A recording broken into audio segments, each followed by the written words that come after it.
les investigations permettaient de mettre la main sur les personnes citées ci-dessus.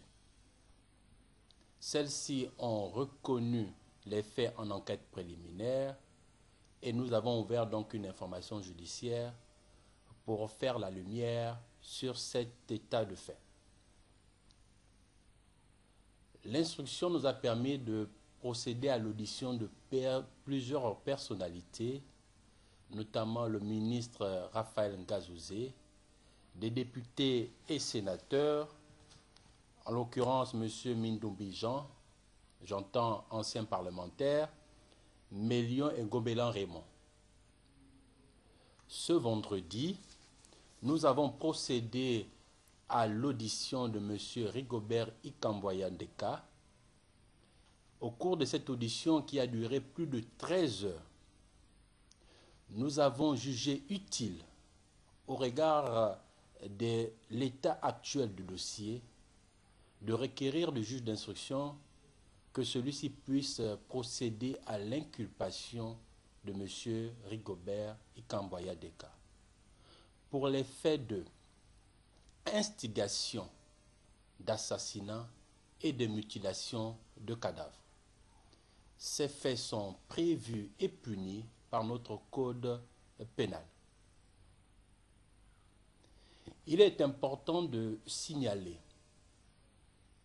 à de fins pédagogiques, que toutes ces personnes, aussi bien celles qui ont avoué les faits en enquête préliminaire que M. Ikamboya Ndeka, toutes ces personnes bénéficient du principe de présomption d'innocence. Il revient à l'instruction d'établir la véracité des faits qui leur sont reprochés. Il est important également de signaler que l'inculpation consiste pour le juge d'instruction, dans le cas qui nous concerne ici, de notifier les charges à M. Ikamboya Ndeka qu'il existe des indices graves et concordants rendant vraisemblable qu'il ait participé en qualité d'instigateur aux faits d'assassinat et de mutilation de cadavres. Nous allons, dans les tout prochains jours, nous retrouver avec l'inculpé Ikamboya Ndeka, Rigobert, pour la poursuite de l'instruction, avec des procès-verbaux, avec des interrogatoires au fond et certainement des confrontations. Voici, mesdames et messieurs, l'état actuel de l'instruction de ce dossier.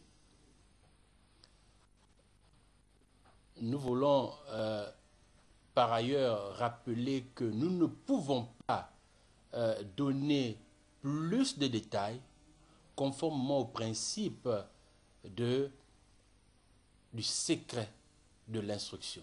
M. Ikamboya Ndeka donc a bel et bien été inculpé pour les faits d'instigation à l'assassinat et aux mutilations de cadavres. Il a été laissé en liberté provisoire, à charge pour lui de se présenter à toutes les convocations du juge d'instruction. Donc il est actuellement en liberté provisoire. Libreville, c'est le Gabon. Dès qu'il recevra notification d'une convocation, il a l'obligation de se présenter, comme il s'est présenté ce vendredi.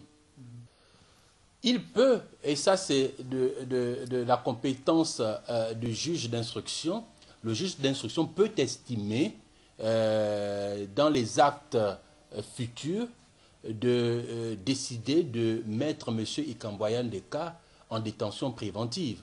Mais pour l'heure, le juge d'instruction a estimé qu'il devait bénéficier d'une liberté provisoire, qu'il serait en liberté provisoire. Donc pour l'instant, le cas de la détention n'est pas évoqué ou le juge d'instruction n'estime pas encore nécessaire de le placer en détention préventive.